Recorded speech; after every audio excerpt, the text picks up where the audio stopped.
Welcome in, I'm Archerus, and in this video we're going to be covering Red Green Oden, who has gotten some new support in the EBO2 release. Red Green Oden is definitely one of the most interesting leaders that I think has a lot of potential to pop off in the next week or two in this limited format before we hit OP 11. If you're unfamiliar with what Oden does, I don't blame you. He's a leader that came out in EBO1 and hasn't really seen a lot of competitive play, but he says according to the rules, your character cards with the type Land of Wano without a counter have plus 1000 counter. And also Dawn ×1, when attacking, if you have a cost 5 or greater Land of Wano character in play, this leader gets 1000 power until the start of your next turn. Both of those clauses are actually very powerful and make this leader, I think, worth playing within the next couple of weeks. But before we go over the deck list, the leader, and everything in between, if you're new to the channel, please make sure to drop a sub, and if you enjoy the video, give it a thumbs up. It helps out the channel so much. Thank you guys all for the support. Additionally, if you'd like to talk about the One Piece card game outside of the YouTube comments, please make sure to join the Discord. The link for that is in the description below. So the big thing here with this leader is that all of your Land of Wano cards that are counterless now have counters. So you don't have many bricks in this deck, which is huge because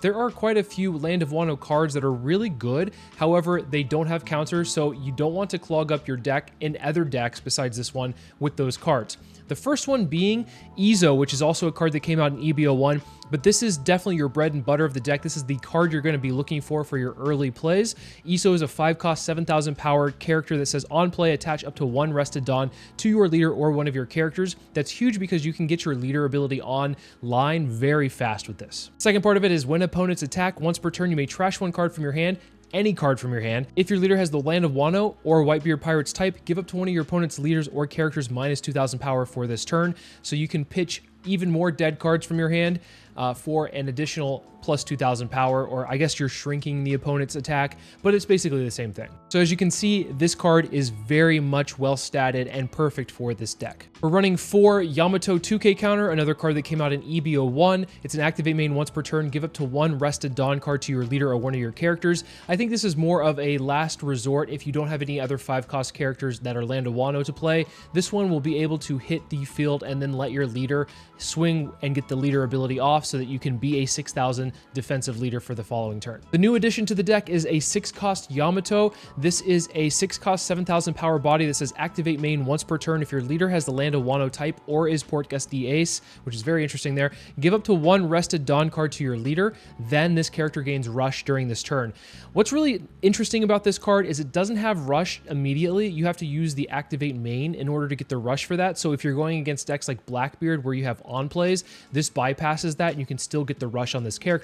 Secondly, this is a great card for you to be able to go second and drop this on your 6 Dawn turn, and then you swing 7 with this card, and then you have a 7k attack with your leader because you are able to put that Dawn underneath your leader because of this ability. This card alone, I think, makes this deck much more viable, and it's very explosive because you can have a very strong start with the Hiyori 4-cost character, which we'll get to in a second, and then on 6, if you're going second, of course, you can play this down and have a couple of 7k swings coming towards your opponent, which is going to be hard to counter out of that early in the game. Next, I'm running 3 Dragon. I think Dragon is a very good card for your curve, and it also synergizes well with what you're trying to do. However, this card is not a Land of Wano card, so it is a brick, and it doesn't allow your leader to proc. You have to have a Land of Wano card on the field for your leader to be able to be procced, but you usually have some setup by then, and the whole point of this card is to be able to punch harder, so you're putting 2 Dawn underneath your leader or a character or whatever it may be, and you're punching 9 with this, you're punching probably 7 or 8 with your leader, and then probably another 7 or 8 with another character. And so because of that, I feel like Dragon's really good. I was running him at 4, but sometimes you don't want to see him too often. You want to see Land of Wano cards instead, but he is a good card regardless and a nice little top-end piece for you to have. I decided to start running the Monkey D. Luffy from Starter Deck 21. I feel like this also kind of synergizes with what your leader is trying to do. Obviously, he's not a Land of Wano card, so you can't pitch him, and also you don't get the leader effect, but he is a good support for the rest of what you're trying to do here, being able to, when attacking, give your leader or up to one of your characters 1 Rested Dawn, so you can put a Dawn underneath your leader, so you're basically having max Dawn efficiency with both Luffy and Dragon. They're both accomplishing basically the same thing here. They hit hard and they're allowing your leader ability to get online if you have a Land of Wano character on the field. Now, I was running 4 Dragon and I wasn't running any Luffy, but I was trying to figure out what would be a good like middle game piece if I couldn't get maybe a Land of Wano character online, or maybe I didn't want to use all 8 Dawn for a Dragon play. And so I added the Luffy in, and I think Luffy is a good addition overall. To be honest, I'm not quite sure if the 3-3 split is the right ratio here, but this is what I'm going with for the time being, and it has felt pretty good. One of the cards that I'm going to try to mulligan for is the 4-cost Hiyori, which came out in EBO 1. This is an activate main. You may place this card into your trash, place up to 1 cost 5 or less Land of Wano type character other than Hiyori from your hand into play, then draw 1 card. So the whole idea here is that you're going to try to take second on your 2 Dawn turn, you're playing a Searcher. On your 4 Dawn turn, you're playing this Hiyori and cheating out a 5-cost Land of Wano character, preferably the Izo, so that you can immediately get your leader ability online. And then the following turn, play out a Yamato, so you go 7, 7, 7, and that's a very explosive start, hard for most opponents to come back from. This Hiyori is really good, comes in clutch, and as you can tell, the deck wants to go second. If you go first, it's a little bit harder to get these combos off, not as efficient, but you can still obviously do that. So the whole point here is win your dice roll and then play Hiyori and then play Yamato, and you'll probably win the game. I'm running 2 Yamasan, which is from EBO 1. I don't think that's the actual name in the English version, but for the client, that's what this is. I think it's like Mountain God or something like that, but this card is from EBO 1 and it's just a vanilla, but we're just trying to get some more cards that are 5-cost Land of Wano cards online. A 5-cost 7,000 power body is pretty good. You could look to add the Banish double attack Yamato, but I feel like the stat lines for that are not very good overall. It's a 5-cost 5,000 power body. You're gonna have to invest too much Dawn to try to get the Banish off, because I think most people are gonna try to counter out of that. So I felt like this card was a lot better as a nice little optional tech to put in, and maybe some more consistency overall to try to find some pieces, because some of your searches, like the green Otama 2K that searches out a green Land of Wano character or card, this is one of those that could be found. So I just wanted to increase the amount of options we could find with our searches, and then also have more options for the Land of Wano 5-cost characters. Running 4 Izo, this is a great way to rest blockers and kind of go for game. The whole point with this deck is you're trying to punch face as fast and hard as possible, and you can get your opponent down to a low life total pretty early on. And if you get them down to like 1 or 0, they start to blocker up, and then it's hard to really punch through after that. So cards like Izo being able to rest a character that's 4 cost or less is very nice. It is a 2K counter, so that's also the other thing here. It's a very nice utility 2K. Being able to either counter out and stay alive or use it to go for game is very nice to have those options. Next, we're running 4 Momo. This is from OPO 1 way back in the day. This is a character that just looks at the top 5 cards of the deck, searches out a Land of Wano type card, and then puts it into your hand. So this will be able to grab most things within the deck. You're trying to find this card, or if you can open this card on your first turn, that's very good because it will set you up for your further plays. You're looking for things to fill out your curve, or maybe you find the combo pieces that you're looking for like a Hiyori, or maybe an Izo or an Yamato. Those are your high priority targets. So Momo is going to be able to get that done for you. We're running 4 Denjiro, another card from OPO 1. This is actually a pretty strong card as well. It's much better than Yamasan, and it's slightly worse than Izo in my opinion. But if you can get this online early, it does a lot of work for you over the course of a game. The Dawn ×1 when attacking, if your leader is Oden, set up to 2 of your Dawn cards as active is very nice because you can get more Dawn efficient plays over time. You can also just swing harder. You can leave things up for defense like rad beams and things like that. So the flexibility with this ability is very nice, as opposed to like a vanilla or like this Yamato, for instance. I'm running 2 of the 4-cost Yamato from OPO 2. This doesn't allow your leader ability to get online because it's a 4-cost character, but what's really important here is it's a Land of Wano, and it also can be a 1K counter because of the leader ability.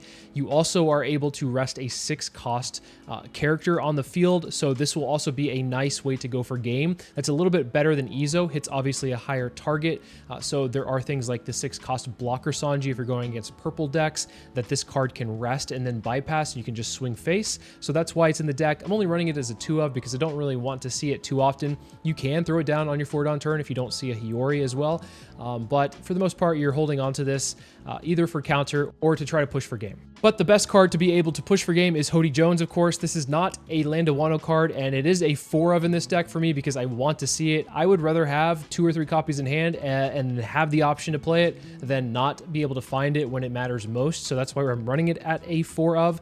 You could argue that this could be a 3 of or whatever it may be, but Hody Jones is like the best green card in my opinion. And so I feel like this is a 4 of. That's a mandatory for me. Might not be mandatory for you, but play with it and see how it goes. This, of course, has Rush, and on play, rest a total of 2 of your opponent's characters and or Dawn, then put the top of your life cards into your hand.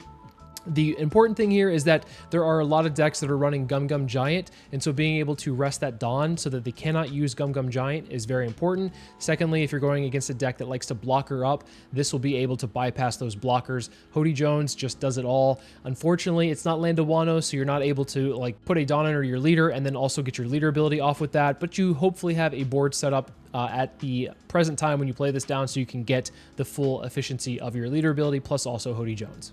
I mentioned the Otama 2K. This is another searcher outside of Momo. It looks at the top 5 and it reveals up to 1 Land of Wano green card. So make sure that you can find a green card, which is why we have the ratios that we do. We have more green than red here, so that's important, but this will also find other cards that you might need, like a Hiyori in the early stages of the game, and then place the rest of the cards on the bottom of your deck in any order. Now, if you're playing this out, you could argue you could play things like the 1 cost You Can Be My Samurai event so that you can get more efficiency out of placing these 2Ks on the field or your searches on the field, but I'm not running that in this deck because I feel like it just takes up too much. And on top of that, I don't think you can pitch that for a 1K counter because I believe it's only characters that will be able to give you the 1K counter. So as a result, we're pretty much not running too many bricks. We're running overall, as you can see, Hody Jones, Dragon, and Luffy, and then we also have these rad beams, which can be in the later stages of the game really important. It is going to be important because you're going to get down to 2 life or less pretty quickly, and especially if you're playing things like Hody Jones, you're taking life, and you're already a 4 life leader. But of course, Rad Beam, I think most people understand or know what this card does, but just in case you don't, it's a counter that says your leader or one of your characters gains plus 2,000 power during the battle, and then if you have 2 or less life, that card gains an additional plus 2,000 power during this battle. The strongest red counter event that we've had for, I guess, since the start of the game, being able to only pay 1 and then get plus 4,000. Not as broken as Gum Gum Giant nowadays, but it is still really good and worth having as a 4 of. But yeah, as I mentioned, this whole deck is trying to just punch face, be as aggressive as possible, put your opponent down to a low life total rather early on, and then have these bodies that are going to be really hard to swing into. A 7,000 power stat line on most of the bodies is really just not efficient for your opponent, so they're going to have to swing face, but then your leader is a 6K leader, so that's also very nice because you're a little bit more tanky as a result.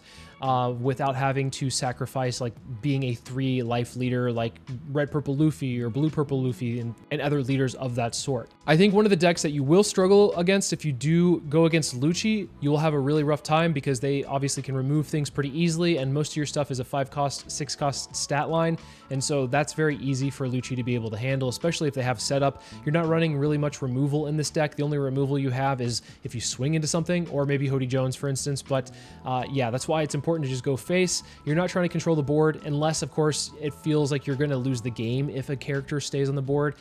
For the most part, though, you're just trying to be as aggressive as possible. As I mentioned, I can't mention that enough. Try to be aggressive with this deck because I think that's where the mileage gets put in with this leader. But enough yapping there. I think that the deck list is pretty straightforward. Let's take it into the sim and see how it does. Alrighty, off to the races here. We're going to go against Green Purple Luffy. I chose second because that is what we would like to do for most games, if not all.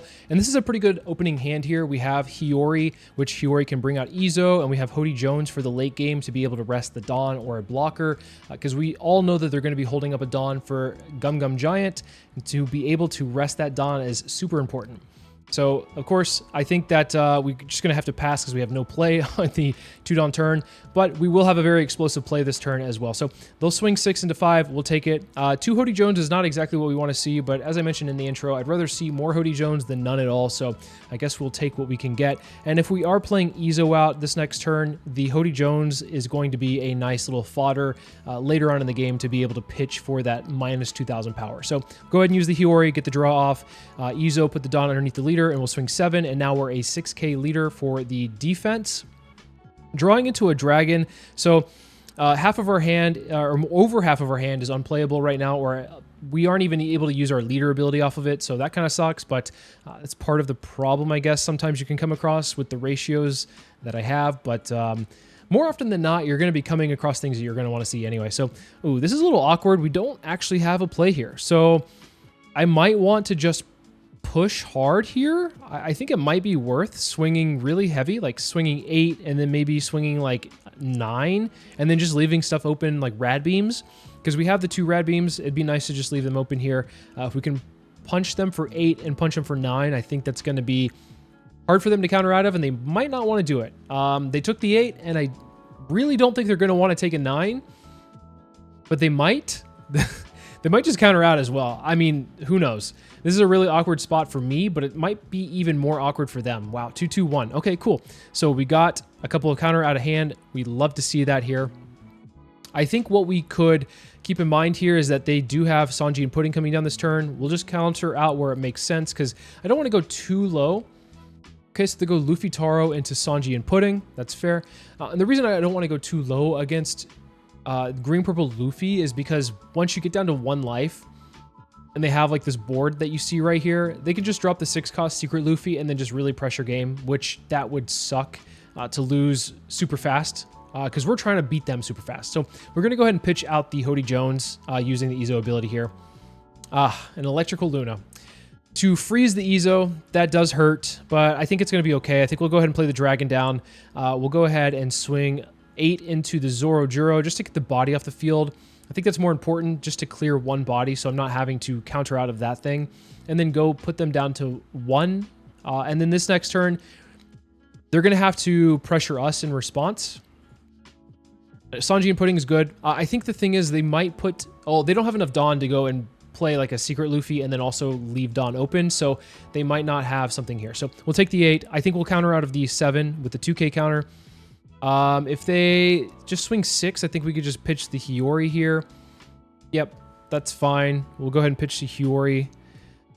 And then we have Hody Jones in case they do decide to leave there. They might be leaving 2 up here, which could be good. For Nosuke, 2k counter. Something we have to worry about, I suppose. We're just going to go for game. We're going to go and we're going to just rest those 2 Dawn so they can't use Gum Gum Giant. And then we're going to swing 8, because 8 and 6 is a really good number here. We can go 8 and then 8 with Izo. We could also go 8 with our leader and then 9 with Dragon. But I'd prefer if like maybe this Izo could get through, and then we can swing 10 with the Dragon. That'd be nice. We could swing 7 with leader and then 10 with Dragon. I think that's fine. I think it might go through, actually. We'll have to see what they have in their hand here, but yeah. Oh, man. 2 Gum Gum Giants.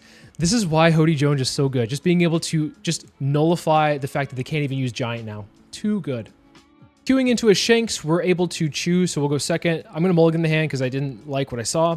This is actually really good here. We can go Momo and find a piece for the Hiyori. We find the Izo. Perfect. Love to see it. I wonder which version of Shanks they're running. They could be running the control variant, or they might be running like the aggro variant. But yeah, okay. So immediately we know Red Force means they are running the control variant. So this might be a little bit hard for us because they can easily just answer our bodies with the Red Force. 7k body is like kind of difficult for Shanks to just answer with the things of their own, like Beckman or Rayleigh, but with Red Force it makes it a lot easier. They counter out of that 7k swing. We actually have a really good hand, like an amazing hand, I'm not gonna lie.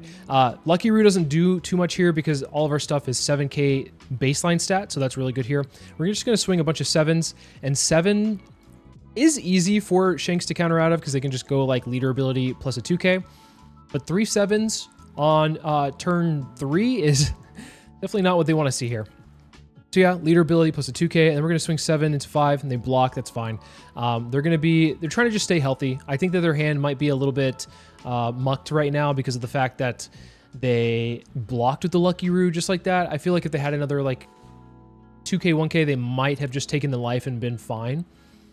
But who knows? We'll see. This next turn, what is our follow-up play? I think our follow-up play could be to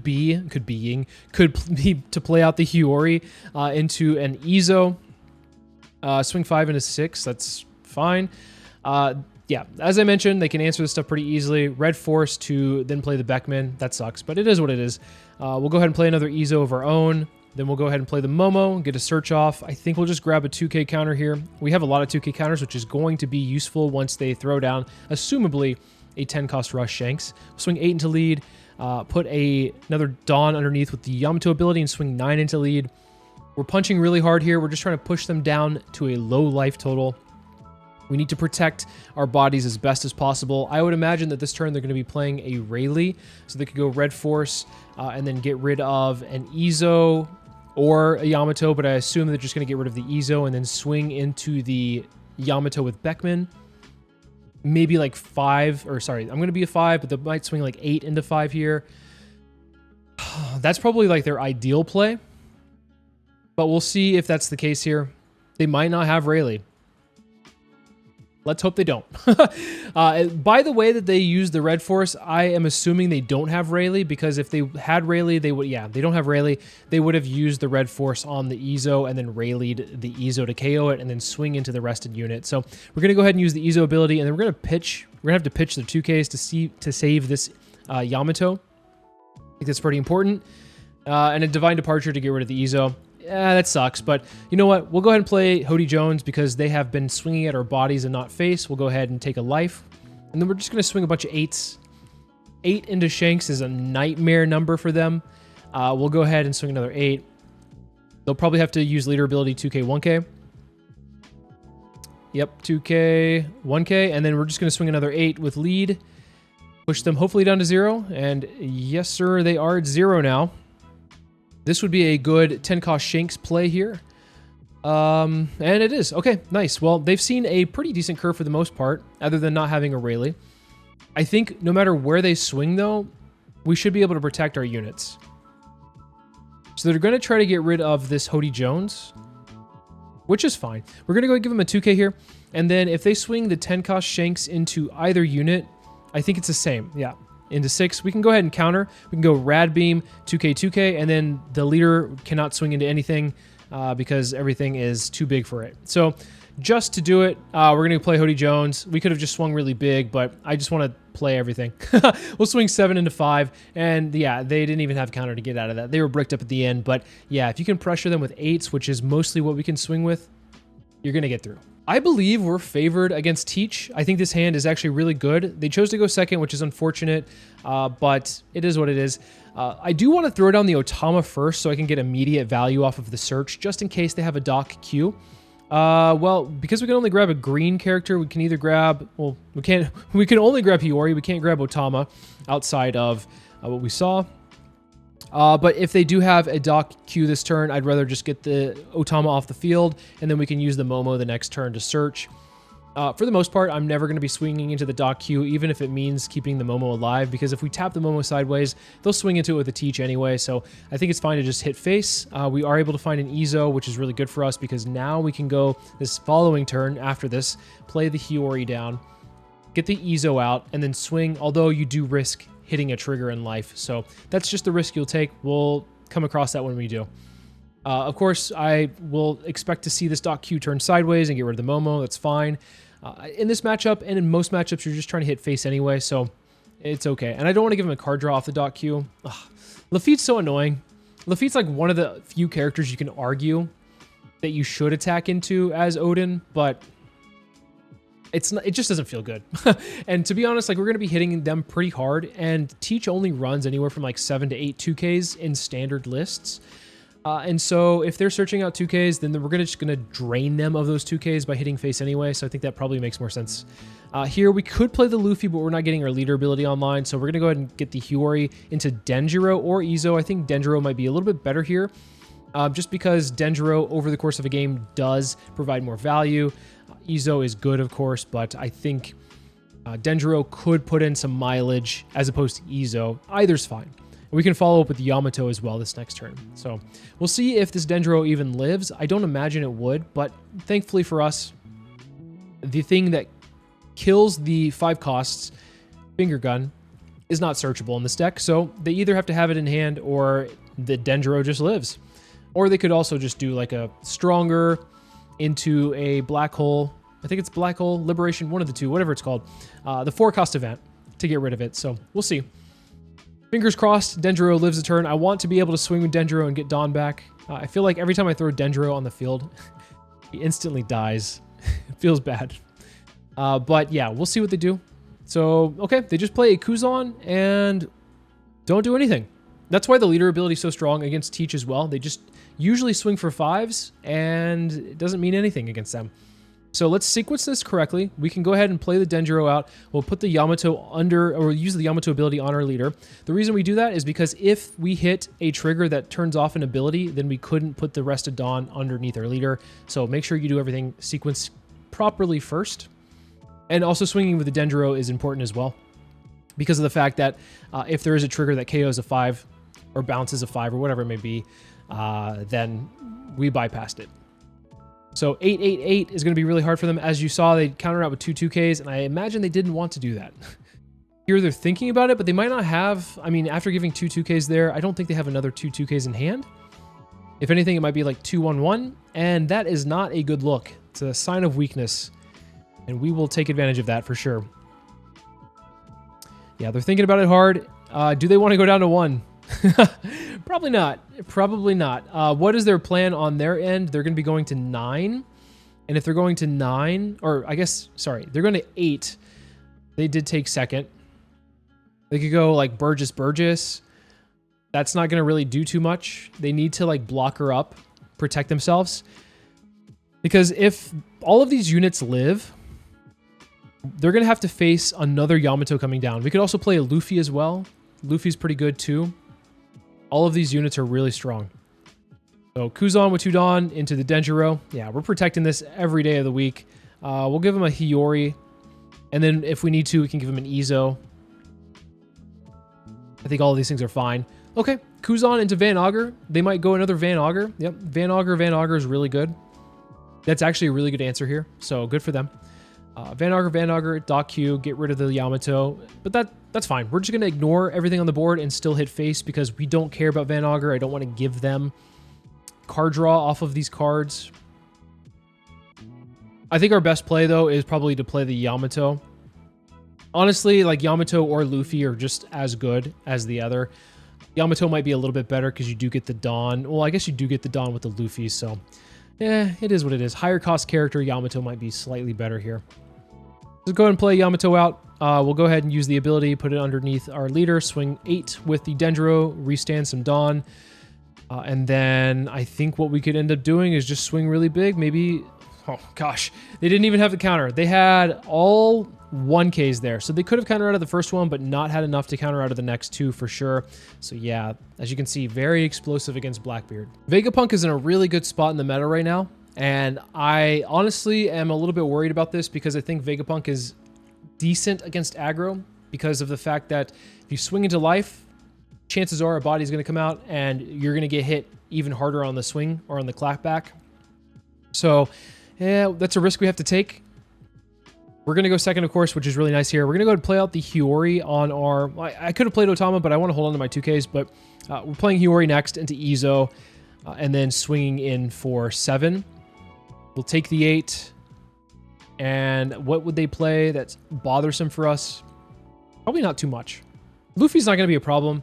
We'll go ahead and play out the Hiyori, pop the Hiyori, play out the Denjiro, use the Denjiro ability, swing 7 into lead, and hope that we don't get a body out of life. I think here in this matchup specifically, now normally I want to be, in most matchups, I think I want to play like more passively, build up a board, don't give them triggers. As you can see, they got a Lilith off of the life, and that's fine. But in this matchup, I think I just want to pressure face and put them in a position where they have to use their leader ability to heal as opposed to putting things on the board. So that's kind of the goal here, is to just pressure them hard and just say, okay, we're going to play a game of chicken where I am going to be a 6K leader on defense. So it's going to be a little bit harder for you to come and break through. And you're going to have to answer my bodies because my body stat lines are better than yours. And I have a lot of rush units, whereas you do not. So we're going to take most of this life, if not all of it. I think here we can probably just counter out, give them a 2K. There's an argument to pitch like a Dragon or a Hody Jones, but Hody Jones is actually going to be really good in this matchup because of the fact that we can just rest a couple of blockers if they have them out. They do use an S-Snake to freeze our Izo. It sucks, but it is what it is. Swing 7 into lead. We're going to leave 1 open for Rad Beam. They give us a 2 and a 1. Now they have a huge board. We're at 1 life here, and that's fine. What they're going to have to do is they're going to have to block her up, because if they don't block her up, we actually will probably be able to take the game here. But ideally for Vegapunk, They're probably going to play out the 5-cost Vegapunk into maybe like a Shaka off of the top of life.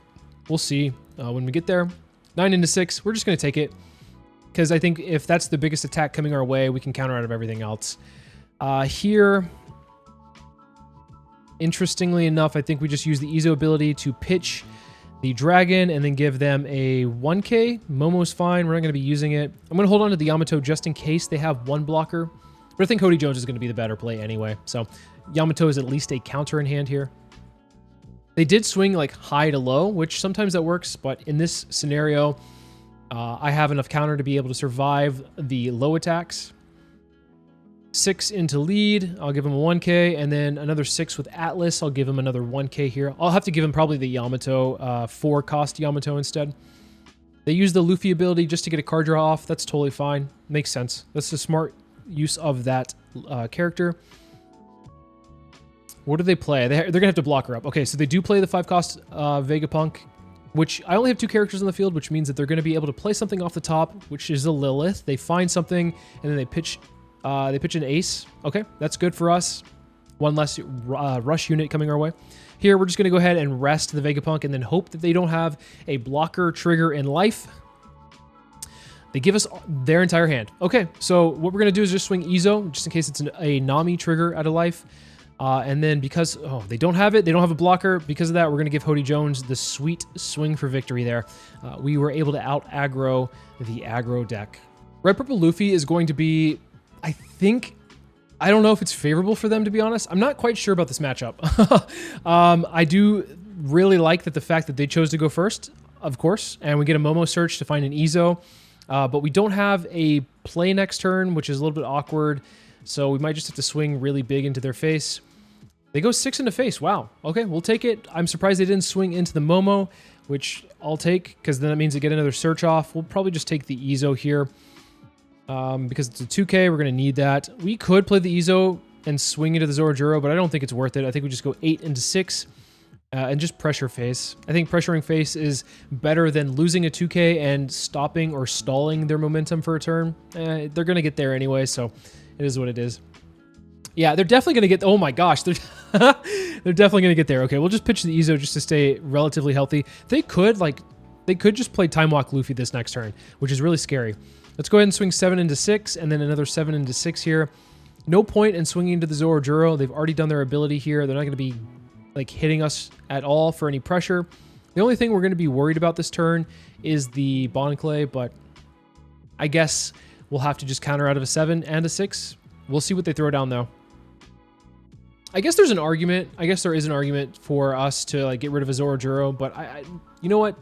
There is no argument because they're going to be at 10 anyway. There would have been 1 on the field. We can't get rid of both of them. So if they do play a Time Walk Luffy this turn or Shanks, it's a Time Walk Luffy. I think Time Walk Luffy here is probably the worst case scenario for us. I think we just take this one because I want to get as much counter in my hand as possible so that if they decide to swing the Time Walk Luffy into the Yamato, we can protect it. I think that's probably more important than...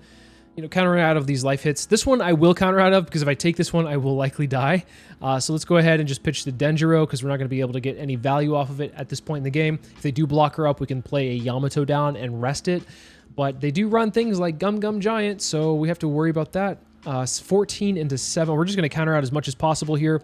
Give them all the counter in our hand. Keep this Yamato alive. I think Yamato is really important to stay alive here. And we're going to pressure game the best that we can. We're gonna go 7 into 6. And if they have Gum Gum Giant, they're not gonna be able to Gum Gum Giant and then also pressure us the next turn because they're gonna be minusing Dawn. They're already at a low Dawn total, so them minusing 2 here is really good for us. And if they have another Gum Gum Giant, then that means they're gonna be at going into 3 Dawn the next turn, which is super important because we're going to be swinging another 9 here. So they have to give us either a Rad Beam or a Gum Gum Giant. And they do have the second Gum Gum Giant. So they're going to be at 3 Dawn this next turn, which is insane that they're at such a low Dawn total. But that's also, I guess, a hindrance to Giant. If they decide to swing 9 here, then, I mean, we'll just have to eat it up and hope for the best. But if they are playing defensively, they might not swing with all of their Dawn, which I think is pretty nice to see. So if they decide to swing 8, then we actually can counter out of this one with the 3 1Ks we have in hand, and I think we should do that. And if that's the case, then they can't go for game, and they'll probably just try to clear the dragon, which is probably the better choice anyway, because, I mean, obviously with Yamato, I get my leader ability, but Dragon's a higher stat line here. Now, I think it might be worth swinging 8 to start off with, because 8's kind of awkward into 6. So it's a 2K, 1K, and then I think we just put the rest on and hope for the best here.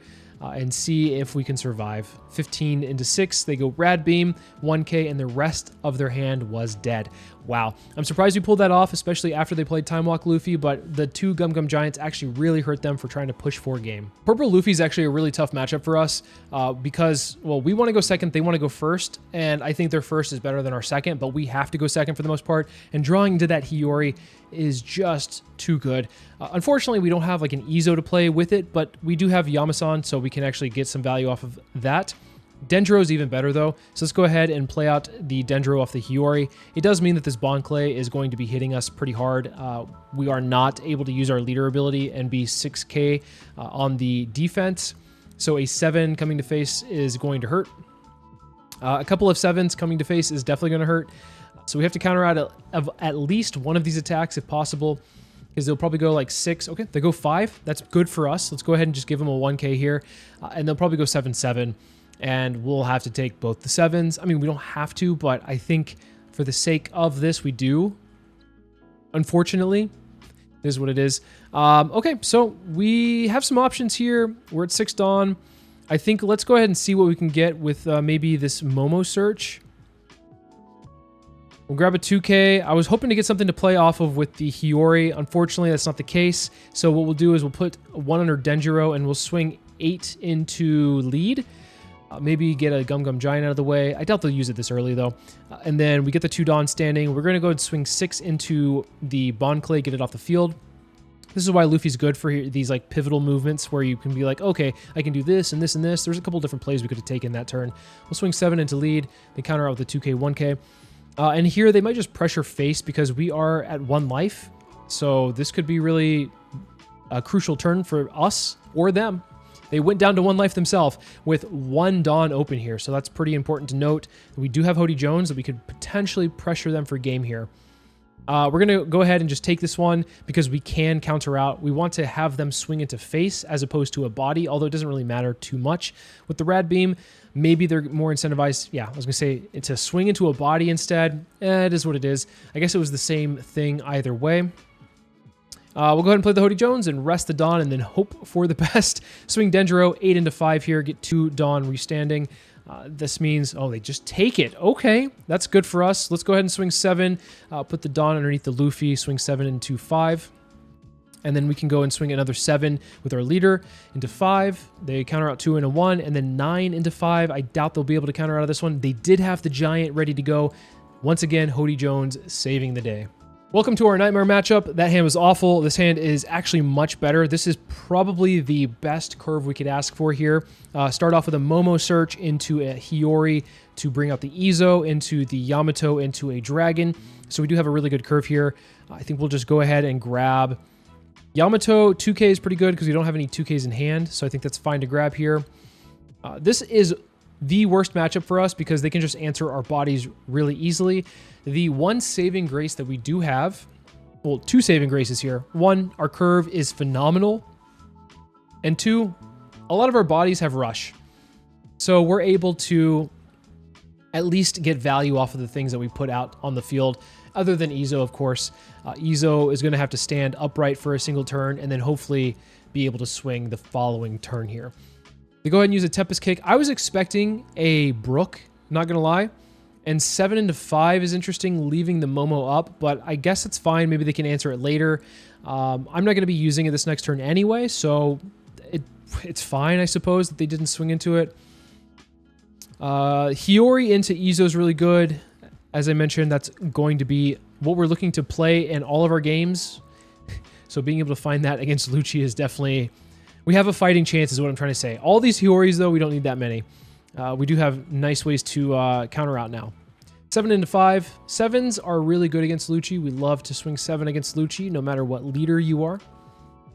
Lucci has a limited amount of 2Ks. They like to block her up and sit behind blockers to stay alive. So swinging 7 requiring 2K, 1K is kind of a pain for them. So that's something to note in general against Lucci. Some Lucci lists tend to run like anywhere from 10 to 12 2Ks, but I think most, at least standardized lists, run around 8. So you can usually count out the 2Ks. You can map them out. Kuzan sucks. Ay, ay, ay. We don't want to see a Kuzan. We have no way to interact with it. We're just going to have to pressure them then. I think that's what we're going to have to do here. Swing 7 into lead. I'm going to say that this Kuzan is probably going to get rid of everything on the field, other than maybe the Momo. Obviously, Momo is not like a high priority target for the Lucci. It's not doing any damage to him, so I don't think it really matters. They are having to think about this. I think they're trying to calculate how many 7 swings are coming their way. They're like, maybe they just take the first one. If they take the first one, then they should be able to counter out of the next one at least. So we'll go 7. And then another 7 here. Because they pondered so long on that first 7, I imagine that they have the counter to get out of this one. But how much counter do they actually have? I mean, they have a lot of cards in hand, so maybe they do have pretty good counter. Having 9 cards in hand is, I guess, the Lucci dream, right? Okay, so 2K, 2K, 2K. Okay, that's good information. That's really good information for us. 2K, another 2K, 2K. Wow. So they've had... Okay, so that's all of their 2Ks that we've seen so far. So 4 2Ks. If it's a standardized list, it should be like half of their 2Ks overall, which is really good for us to be able to pressure face even further. But I really don't think my board is surviving this turn. I just don't. It is what it is. We'll go ahead and counter out of this one. Give him a 1K. And I think this next turn, we just play Yamato, the 6-cost Yamato, swing face again. Hit him for 7-7. Yeah. Okay, so they had another 2K. One-legged toy soldier. So they're probably running more than just 8. This will probably be a 4-cost Lucci play based off of the fact that they have Forward on. And my characters right now are a 2 and a 1. So, you know, math. But the most important thing here is that we cannot swing face this next turn. What we need to do is swing into the Kuzan. Getting this Kuzan off the field is incredibly important. This Kuzan is the engine to them destroying my board every turn. So if we can get this off the field, perfect. So let's go ahead and swing 7 into it. I doubt they're going to be able to protect it. We'll go ahead and get the Momo search off just in case they have like a Tempest Kick to KO it. We'll grab another 2K just to stay alive, and we'll swing 8 into face. No use in holding a Dawn up. If there's like a Rad Beam out of life, we'll just hold on to it for later. There's no way they're going to counter out of that one. They were thinking about it, but I don't think that's smart. Okay, so this turn, can they answer the board again? It's Lucci, so yeah, very likely. But what's our backup plan? If they play any blockers, what do we do? I think we just jam with Yamato again. Soap Sheep. Why are you so evil? Another one-legged toy soldier? Oh my god. That's so many 2Ks. That's 6 2Ks so far. And another Lucci. Okay. All right, buddy. You got me. You got me. You got my board. Congrats. How do you feel? We'll go ahead and counter out of this one with 2K. I guess you could argue that we could have... I mean, we're going to hold on to this Yamato anyway, so no. 2K is fine. Countering out that way. We'll take the 6 here from the 4-cost Lucci. And I think we just play out a Yamato and push them to 0 if we can. We're going to just pressure them hard. We'll go 9 and 9. They've given us 6 2Ks over the course of this game and have 3 cards in hand. Are you telling me that the rest of these are 2Ks in hand? We'll go ahead and swing another 9. I doubt they'll be able to counter out of this one. And this puts the pressure on them because now they're going to have to block her up. And if they block her up, we have the perfect answer with Hody Jones to be able to bypass a blocker. They put 2 blockers up. Hody Jones it is. Always Hody Jones. But we'll see. We'll see what we can do here. They take it. Yes. We have a chance. We have a chance against Lucci. Ay, ay, ay. This is utterly insane. Let's see how many 2Ks they've had over the course of the game. I think it's 6. They did use their Lucci to put some back, it looks like. So, unfortunately, we're not able to count all of them. I guess that's one of the good things about the 4-cost Lucci is you can't really keep up with what they've done over the course of the game other than just like memorizing. All right, Rebecca number 1. If they're going to play Sabo, let's see if they can do it. Rebecca number 2. Okay. I think we might have game here. I think we might have game. They did get rid of the Yamato. It is what it is. We'll take the 6. We'll take the rest of the hits. We'll make them think that we've given up. 6 into lead, and they have 4 cards in hand, so even if we go Hody Jones, rest of 2 blockers, swing 5, swing 11, they won't have enough to get through or be able to counter out. So we have pretty much, I think, guaranteed lethal. So that's really nice to see, because usually this doesn't happen against Lucci. I'm very shocked, to be quite honest. We'll go ahead and just swing 11 here and then see if they even counter out. There's no way. Yeah, there's no way. They had another 2K, by the way, but yeah, I guess we got a little bit lucky, but we did see like our perfect curve. They were able to answer the board as Lucci is supposed to do. I guess luck was on our side. Okay, so usually when I record the games, I try to get a fair balance of gameplay with different leaders and maybe a couple losses in between if I come across that, but I'm not lying here. I actually did not lose any of the games that I came across in the sim over the course of recording this video, which is, I guess, a good thing to show the power of the deck, but also I wanted to be able to show like where it struggles as well. I purposely queued into a Lucci to see if it would be a tough matchup, and obviously we saw a perfect curve, or not perfect curve, but the exact stuff we needed, and I think they also saw things they needed as well, and I think we just were able to get really lucky at the end having Hody Jones to go for game there. But that matchup should be really rough. The other matchups we came across, I think, was a good showing of just the sheer power of this deck, so hopefully some people are having fun with this. The key thing here is that over the next couple of weeks, when we're having Green Purple Luffy be like the best deck in the format at the moment, it's going to be a short format, right? It's a limited format, so it's important to just not get too stressed about it, because I know that Green Purple Luffy is kind of like at a high price point. Finding a deck that you're going to have fun with is, I think, more important in this meantime if you're unable to play Green Purple Luffy, and Oden, I think, can answer that for a lot of people. I know that some people have been building it with the 9-cost Newgate, and I tried that for a little bit. I think it might be a little bit too slow, but I do think that it is a good card as an alternative to some of the ones that I've put into the deck list. But regardless, let me know what you think about the deck list overall. What would you change? What do you have in your own deck list? How have you been doing with Oden? Let me know in the comments. I'm super interested to know. As always, thank you guys for watching, and I'll see you in the next video.